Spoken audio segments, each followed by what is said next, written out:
ألف لام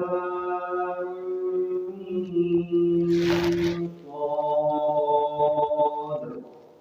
كتاب أنزل إليك فلا يكن في صدرك حرج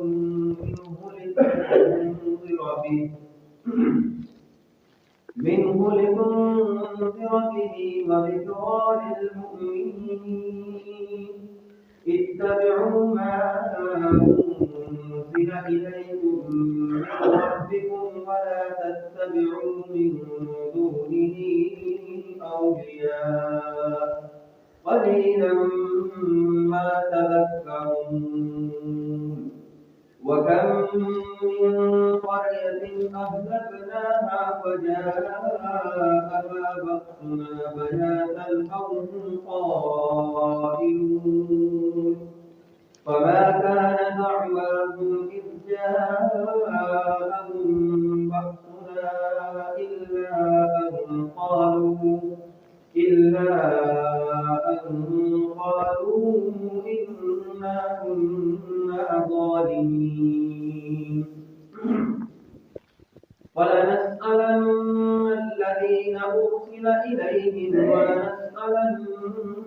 المرسلين فلنقصن عليهم بعلم وما كنا غائبين والوزن يومئذ الحق فمن ثقلت موازينه فأولئك هم المفلحون ومن خفت موازينه فأولئك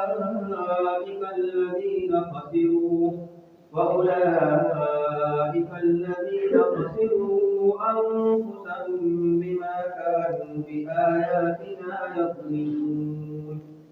ولقد مكناكم في الأرض وجعلنا لكم فيها معايش قليلا ما تشكرون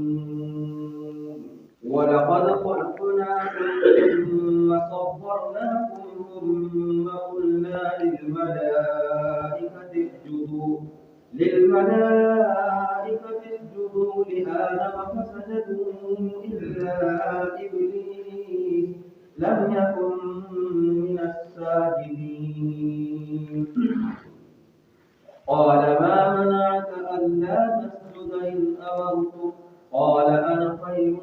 منه خلقتني من نار وخلقته من طين قال فاهبط منها فما يكون لك أن تتكبر فيها فاخرج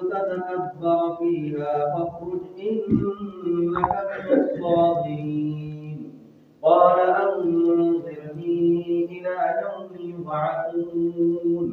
قال إنك من المنظرين قال فبما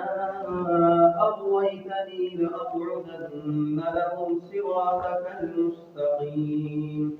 ثم لآتينهم من بين أيديهم ومن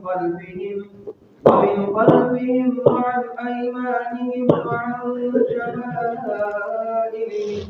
ولا تجد أكثرهم شاكرين